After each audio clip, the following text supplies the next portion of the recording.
Hello and welcome to National Focus. I'm Jarna Hector. Thanks for joining us. Topping the headlines, the work of women parliamentarians documented in book form, inaugural Maha Reunion launched last Sunday, and unanimous support from government ministers for the 2012-2013 national budget. All these stories and more when National Focus returns.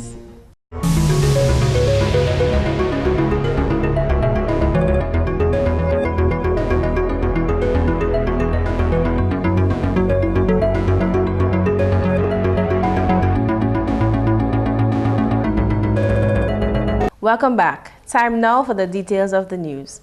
The first ever Maha Reunion was launched at the Zaman Park on Sunday evening. Returning and Maho-based residents turned out in large numbers in support of the occasion, themed Reconnect, Remember, Renew, Rebuild. Chairperson of the Maha Reunion Committee and the Maho Jimitaru Village Council, Annette John Charles Stedman, described the event as the reunion of reunions. Welcome to Maho, the only community in Dominica which can boast of having 5 centenarians. Welcome to Zaman Beach Park, the newest and only park in Dominica from where one can enjoy either a river or sea bath. Welcome to the formal opening of the Reunion of Reunions. Honorable Gloria Shillingford, who is Minister for Community Development, was among government officials present at the opening ceremony. Her address was a reminder that every individual can contribute to community development, even in small ways. Be reminded that everyone, no matter how small your contribution may be, can make a difference in the overall development of their respective community. Maho, Taru, Jimit belongs to all of you, and whatever progress is made in the development of these communities will redound to the benefit of all residents. Activities forming part of the Maha Reunion 2012 will continue for 15 days. They include a public forum discussion, a talent show, an oldie goldie dance party, community tours, and a pageant, among numerous other plans. Sunday's opening featured a gospel concert, which the Minister for Community Development believed was a great way to start the fete. I note that the program consists of a gospel festival, and this is excellent because in everything we must give God thanks and praise. And having the praise festival lead the way for the other activities is indeed commendable, as it indeed sets the godly, peaceful, and loving pace that is critical for the success of this reunion. I urge each and every one of you to participate in the Praise Festival and be blessed. Parliamentary representative for that constituency, Honorable Rayburn Blackmore, delivered remarks with a strongly reminiscent and cordial theme. Honorable Blackmore spoke avidly of the passion and uniqueness of his constituents. He urged them to use the reunion as a forum to exhibit the good traits of the area. When we speak about our diversity and our strength and our collective resolve as a community, we are not kidding, we are serious. But I want to say one more thing as we speak about reunion. And I believe I was told just last week that Mao is the only community where we have been having reunion activities for the past 3 weeks. And that is consistent with the community's energy. But I want to say also that reunion activities and feast activities need to go beyond just celebrating fete. And we must use those events, therefore, to bring out the brightest versions in our community. And how do we do that? We do that when we do things together. We do that when we help each other. We do that when we believe and we know that our time on earth is only temporary. So it is therefore very important for us to build a strong foundation, because that's the only way, my dear friends, that our children and our children's children can inherit a strong building. Those are the virtues of life that we need to use the occasions to ponder on and to move forward.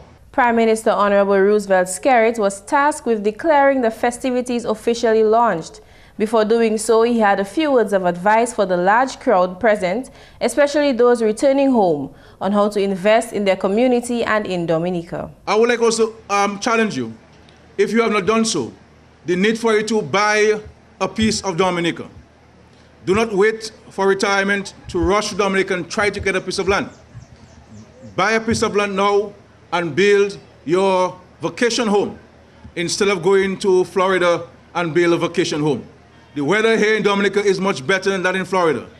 And I can assure you, the spirit here is much more livelier than that of Florida. And you have all your relatives, all your friends whom you went to school with, living here and residing in Dominica and in Maho. The Prime Minister highlighted the Maho Senior Citizens Home project and the implementation of universal early childhood education as additional ways of contributing to nation building. Following the opening ceremony, GIS News got the reactions of a few overseas-based Maho residents just before the start of the gospel concert. Oh my God, it's just wonderful, and I think it's exactly what I anticipated, because I know Maho people love to have a good time. If I know what Maho Carnival has been like, and I know from the time growing up here, people like to enjoy festivals, they love carnival, whatever. So I'm sure it's going to be a blast. It's wonderful. It's exotic. I'm enjoying it. Although it haven't really started, but I'm beginning to feel the good time. Oh, excellent, excellent. Hopefully everybody will stay calm and collective and show everybody that Maho can have a good time, a wonderful time. And I hope people will take from that and continue building the community spirit that we have always done in Maho, your good maize, and help watch each other. I think it's going to be a lot of excitement. As you guys call it, the diaspora, they are all going to be here having a fun time without me, because I'm leaving on Tuesday. I have to go back to work. I have to travel. So, but I think, you know, the community is going to come together and do some very good stuff in Maho, and I think it's going to be great. Former three-time Maho Calypso King, the mighty Evanu, intends to spend his 2 weeks on the island participating in every single activity put on by the Reunion Committee. Anything, as I said, anything that's going on, I'm in it. I'm just there. I expect people to enjoy themselves. First and foremost, be safe, and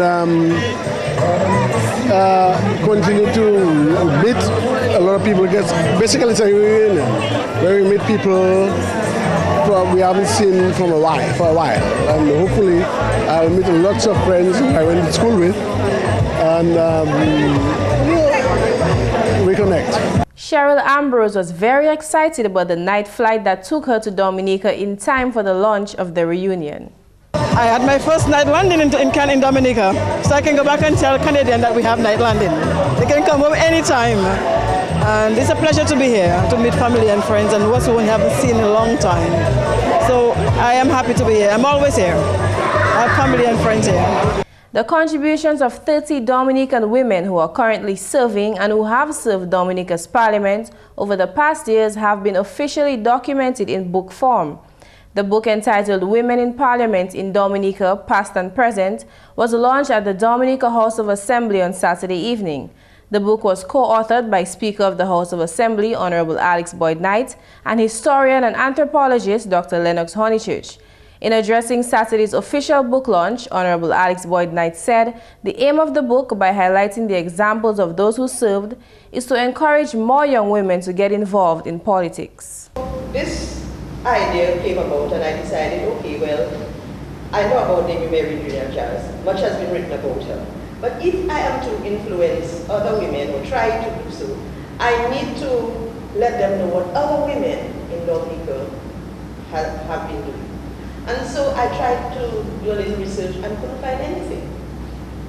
So I said, look, this is strange. There's been so many women parliamentarians and I'm not finding anything. Let me consult Lennox, which I did. And he told me that, well, really and truly, besides the Mary Eugenia Charles and Mrs. The first parliamentarian that we had, Mrs. Napier, there wasn't really much. So I said, well, Lennox, we have to then put pen to paper and write something. And after much persuasion, I got him to agree, and this is the result.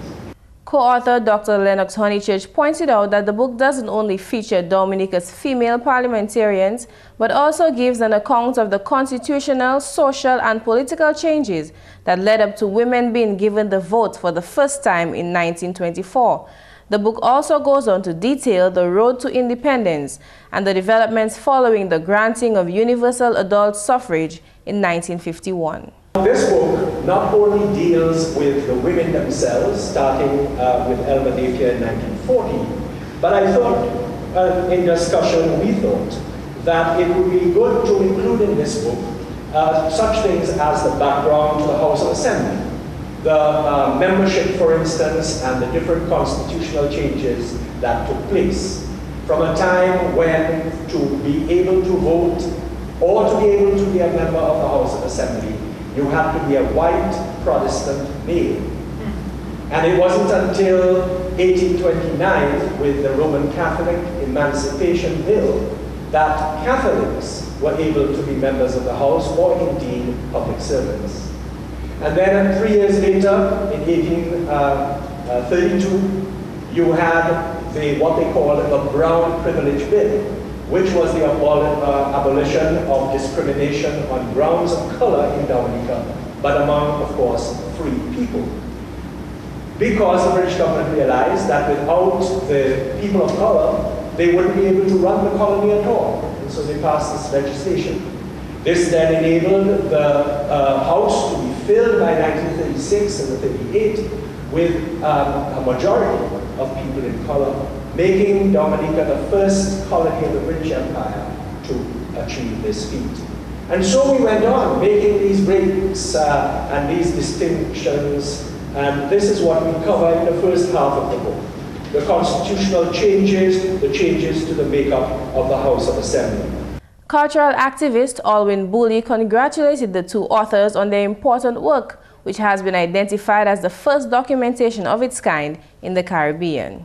I'd like to thank both Alex and Lennox, if I can call them, that's their first names as friends, for this collaboration which has produced such an important document, which will go down in our history as one of the reference books that our students and our scholars can use when examining what it has actually taken to create this society, this political society even, that we have inherited from these people who have been the forerunners. So I'd like to congratulate them on this particular work and to thank them for taking the time out to do it, particularly to the Honorable Speaker, whose idea it was, and then for Dr. Honeychurch for coming to become the collaborator and guide, using his expertise and experience in so many other books before to create a very interesting and wonderfully put together document. Some of the female parliamentarians featured in the book include Phyllis Shand Allfrey, Mabel Moyer James, the first woman Minister of Government, Dame Mary Eugenia Charles, the first woman Prime Minister, Anne Timothy, the first Kalinago woman Member of Parliament, and Francine Baron Royer, the first woman Attorney General.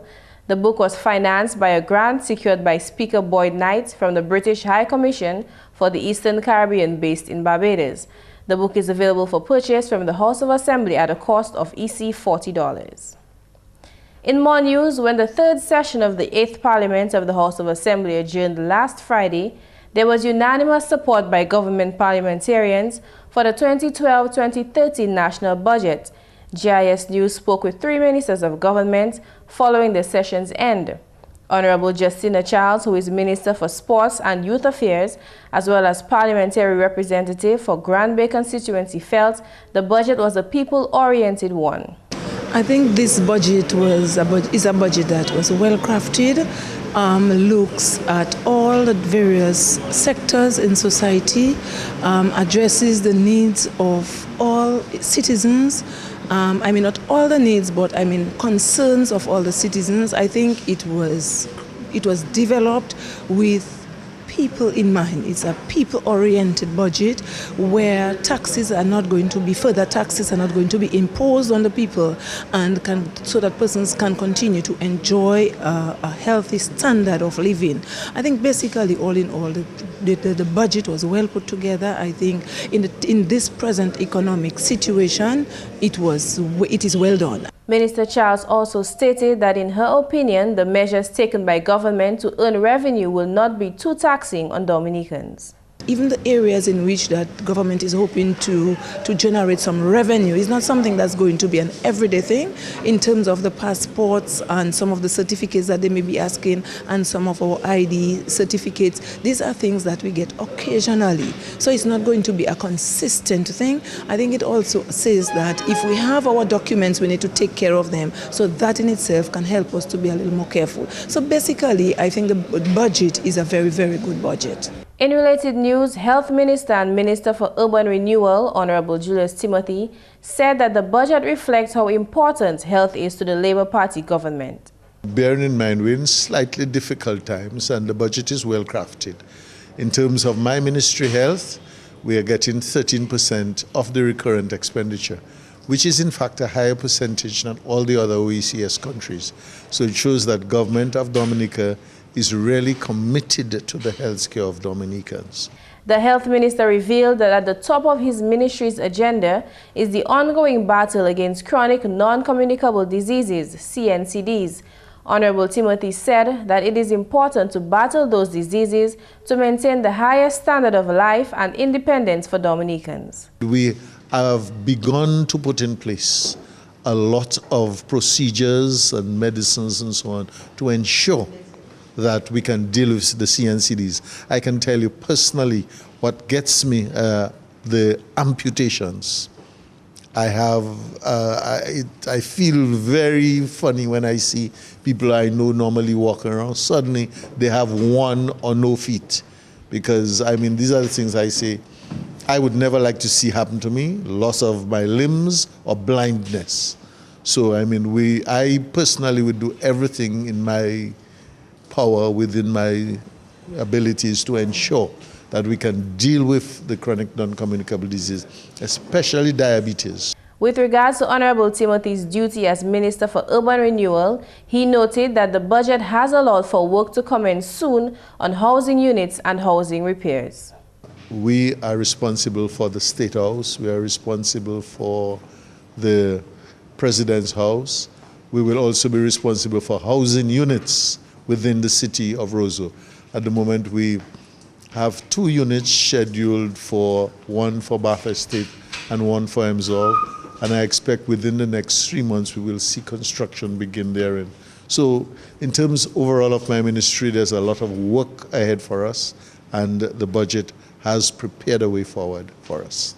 Meantime, Honorable Ian Douglas, Tourism Minister and Parliamentary Representative for the Portsmouth constituency, said the budget is a small indication of what the current administration is capable of, given some time and support. It's just a continuation of what we've been doing all along. I mean, for you to understand the significance of this budget, you'd have to look at what this government has done since 2002, and we've always told the people of Dominica, if they would allow us to roll out our entire vision, they would eventually see what we get into. And I say that to say that what we're saying is we remain in focus, we have a plan, we have closed the fiscal gap, we have reduced the debt to GDP ratio. The debt to GDP ratio when we came in was about 130%. We have dropped that now to about 65%. We still want to go down to 60% so that the people in Dominica could have more money in their hands, they could have more to spend. And we are doing all of that amidst a global recession, a global crisis really in the world. And that's the English segment of the news. We now join McPherson St. Luce for the Creole highlights. Allô tout le monde, bienvenue à cette nouvelle en créole. Non, moi c'est McPherson St. Luce. Premièrement, Premier ministre Honorable Roosevelt Skerritt, qui a fait parole qui, pendant le gouvernement, a recognisé qui paye la nécessité en basse avion international, autant attention qu'a mis à Melville Hall. Honorable Skerritt a adressé ses affaires voiles pour Dominique, fait parole qui gouvernement a mis autant attention à ces quantités voiles qui a montré en pays là. Et de ça a développé industrie touriste en parmi d'autres pour la Dominique. Quand même, compagnie Liat a identifié qu'un avion qui a fait contribution 70% voile qui a montré en pays là. Honorable Scary dit gouvernement qui a continué à parler et puis Liat pour mettre plus voile pour Dominique. Et dit Dominique connaître comment Liat bien important. C'est ça qui fait Dominique fait application pour taper chaises en compagnie cela. Premier ministre Scary dit quand même Dominique a dépend autant à Liat mener voile passager retour la terre en pays là. En notre nouvelle budget qui Premier ministre Honorable Roosevelt Skerrit fait présentation en parlement semaine passée qui bénéficie constituency Cassebros. Parole cela sorti au parlement Honorable Johnson Drago. Sinon Honorable Drago, agriculteur et puis affaires caille en parmi d'autres qui reçoivent attention. Budget ça caille ni en low bénéfice pour nous à Cassebros pour petit souffrir. Comme ça gouvernement qui mettait autant attention à ces affaires comme pour aider gros farmers mais aussi petits farmers aussi ça pour small farmers et puis sortir Cassebros pour monter petits souffrir nous plein petits farmers là qui a fait la vie en vente gingembre et puis patate yam yo et ben nous kay bayo support nous jacques mettait nous ensemble contre groupe pour ouais qui nous taper bénéfice là gouvernement a mettre attention à ça et puis montement content manière mon goudou puis Cassebros et puis petit souffrir qui responder pour ça aussi pour les 3 années nous te pour mettre mon Cassebros qui nous te fait 10 kay Petrocasa et puis yo ka fini c'est ça qui augmente ça présent et le budget ça fait l'argent pour faire ça ou infrastructure pour ces cas ça ça fait chimé mener glue mener light area et puis j'ai préparé pour nous ça faire 10 cas ça en Cassebros ça va mener autant employement ba jeune monde Cassebros et puis on regarder pour ça. En notre nouvelle gouvernement Dominique d'accord entre rangement et puis compagnie d'Apex fait opération à yo mais ça fait problème yo ka expériencer. Premier ministre Honorable Roosevelt Skerrit fait parole qui gouvernement a poursuivi un loan $1 million l'argent nous sans pièce l'enterrer en des compagnies d'Apex pour tuer produits agricoles hors habitants. Premier ministre a dit gouvernement et puis compagnie la chaîne meeting ou la compagnie Salam fait parole qui yo de expériencer problème ça fait l'argent. Premier ministre Skerrit dit gouvernement recogniser problème compagnie là et puis qu'a venir devant assister yo. Honorable Skerrit fait parole qui rangement 9 salam qui ba habitant motivation avancer production à ces l'occasion à eux. Gouvernement a aussi poursuivi incentive ba compagnie là qu'a concerné ça fait engouin. Et puis finalement gouvernement Dominique a mis l'argent goumé au compte mauvais maladie Black Sick Toka en effort salam. Ministre agriculture a créé assez habitants pour chaîne coopération et puis point à vie yo ka ba combattre maladie salam. Monsieur Ryan Ansem, c'est officier quarantine, ministre agriculture. Tout le monde ni on bitin pour jouer, pour nous pêcher maladie ça là. Nous les corporation growers là, nous les corporation planter avec gouvernement Jacques a fait ça il a fait. Ministre finance jaba nous $3,000 pour nous garder comment $300,000 pour nous garder comment nous ça mettre mieux. Ça c'est juste un premier trend nous emergency l'argent pour nous garder comment nous ça gourmet contre maladie c'est pêcher maladie ça là. So nous très content pour l'argent ça là et déjà ba nous commettre gouvernement so yo calé ba nous d'autres l'argent pour gourmet contre maladie ça là. Messieurs mesdames, ça c'est tout pour nouvelles en créole pour à présent. Non moins c'est McPherson Luce. Au revoir. When we come back, we'll bring you the upcoming events and government notices. Please stay tuned.